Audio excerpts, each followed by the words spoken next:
Tura, this is Liz. Welcome to Dames the Blaze. If you haven't yet watched the intro video, can I suggest you go do that now so you know what we're up to? Otherwise, for those of you who've been here before, grab your Bible and we'll dig on in. We're looking today at John chapter 8, still in chapter 8, and we're looking today at verses 48 to 50. So I'll read them to you now.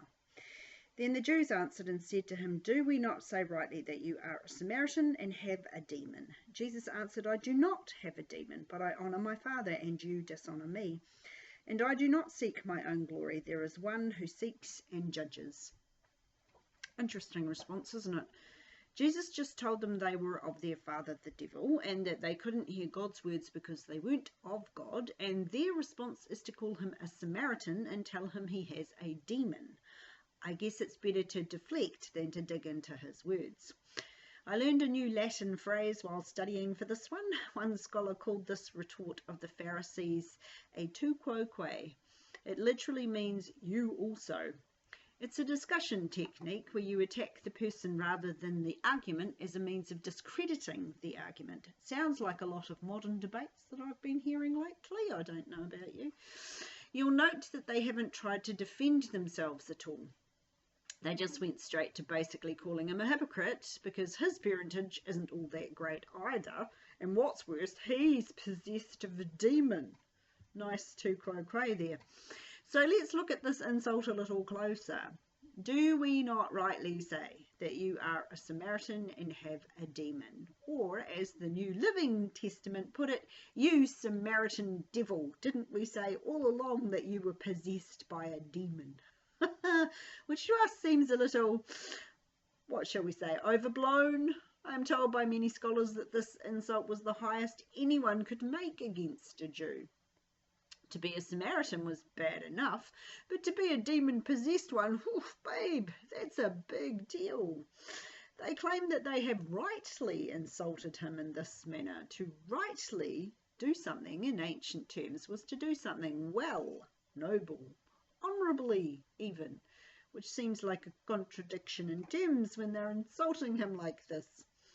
It underlines their hypocrisy and arrogance. They think themselves to be so right, so honourable, and him to be a complete gutter snipe. This kind of pride never goes down well with God. It sounds a bit like they've been saying this about Jesus for quite some time, doesn't it? We have no record of that, so we can neither confirm nor deny. They may be being hyperbolic, or they might just be referring to conversations that they've had with one another, which would make sense, right? I mean, we don't believe that we have every meeting the Sanhedrin held during these years. There is no minutes of the Sanhedrin meetings circa 32 AD running around in the history museums. Sadly, might have been interesting. We'll just have to assume that they've been talking about Jesus behind closed doors, and that they have been muttering about him being a Samaritan. Speculation about his birth would have been, I feel, a bit of a topic of conversation amongst the hierarchy by this stage of the game. To call someone a Samaritan was to bring to bear all that the Israelites believed the Samaritans to be, enemies of the Jewish nation and religion, and men of wicked morals. We covered the controversy extensively when we were going through the woman at the well conversation.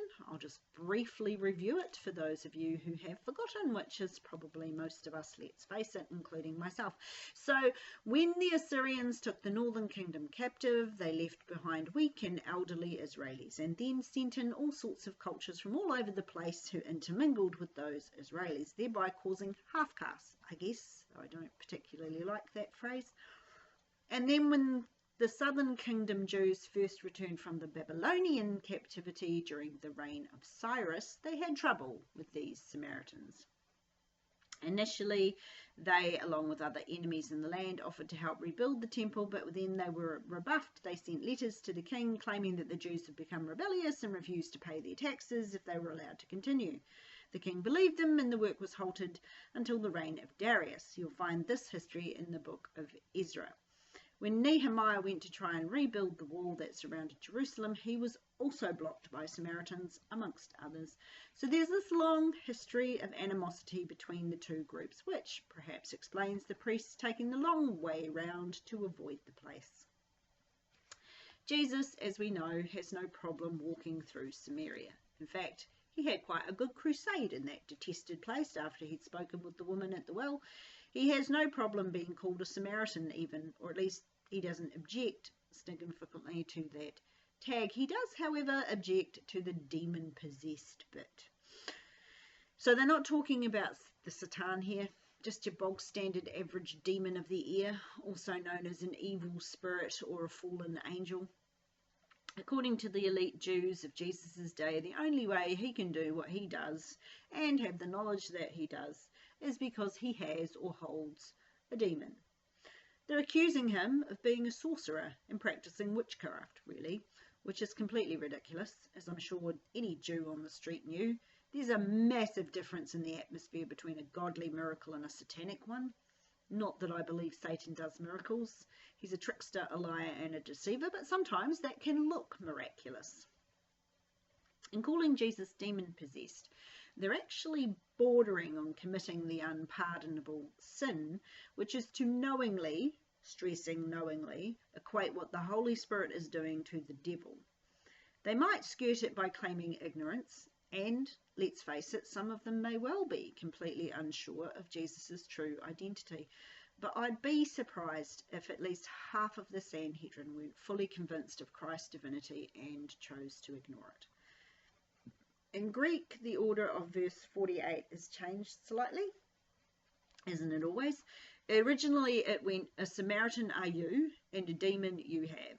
You get the feeling they spat out the first you, a Samaritan are you, and the final have, and a demon you have. Don't you? I mean, they're spitting tacks at this point. In both of these charges, they're basically saying that Jesus is against God. The Samaritans wanted to worship in a different place using different rituals.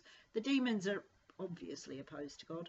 So really what they're accusing him of is being against God altogether, which is why he will answer in the way that he answers. He says, I do not have a demon. He's quick to refute the demon bit, though he doesn't touch the Samaritan bit. He's had this debate with these men before. You might remember that after healing a demon-possessed man who was blind and mute, the Pharisees made the comment that he only cast out demons because he was in league with Beelzebub, the ruler of the demons. That's in Matthew 12:24 if you want to check it out. At that time, Jesus pointed out that a house divided itself against itself couldn't stand. In other words, why would a demon help to rid a human of a demon? Makes no logical sense. It would be like a soldier on the battlefield killing his own troops. This conversation in Matthew takes place before our John conversation, so Jesus doesn't say much more than, I don't have a demon. What more can you say, really? If they're determined to believe you've got a demon, how do you actually argue against that? What proof can you bring when they already disbelieve their own eyes?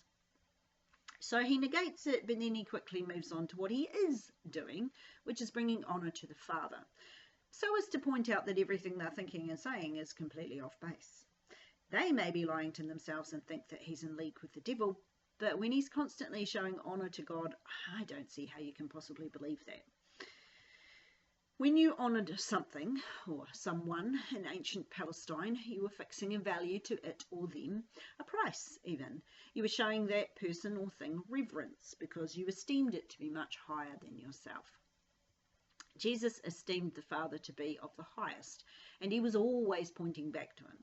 There was never a moment when he took the glory for himself, which is in stark contrast to the behaviour of those Pharisees and Sadducees and scribes who gloried in their own honour.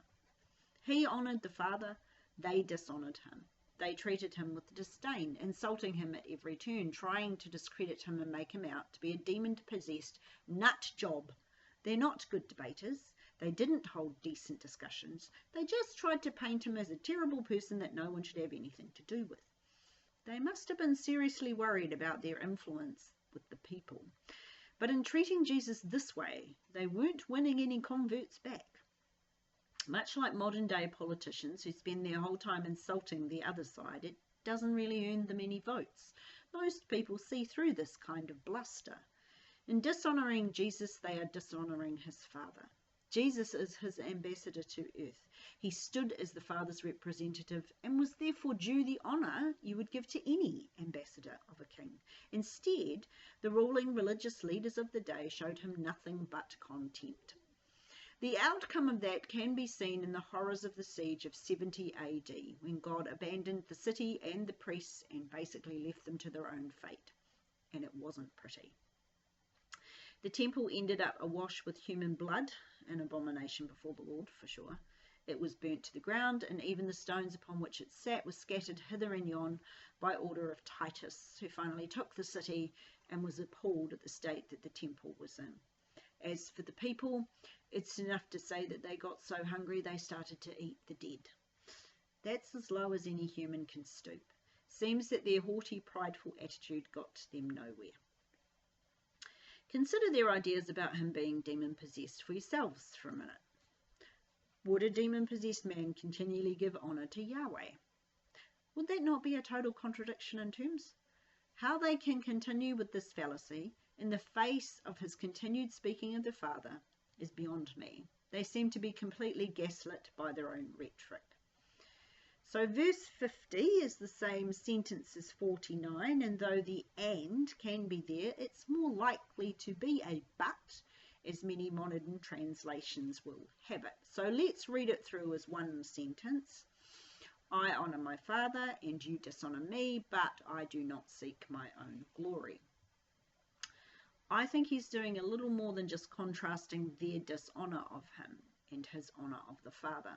That contrast is definitely in view, but also in view is the opposite of him not seeking his own glory. Who then seeks their own glory? What is subtly being hinted at here?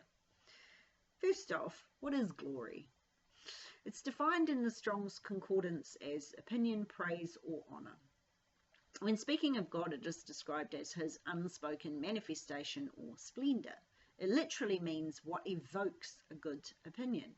Therefore, it is something that is inherent and intrinsic and has intrinsic worth and value. So when we're thinking about God's glory, we're meant to be thinking about his infinite intrinsic worth. Jesus doesn't go around seeking to prove that he has value. He doesn't need to. I mean, his worth to the people was obvious. He was healing, restoring, redeeming. He was bringing the broken and marginalized back into the flock of man. And this was before he shed his blood so we could all be saved. His worth was incalculable, and yet he never accepted any of the kudos he could have claimed for it. He taught mankind to look past him, to look up to the Father and to praise him. Very, very different to those men who stood out on the streets when they prayed, who made it obvious when they were fasting, who made sure everyone could see them when they gave to the poor.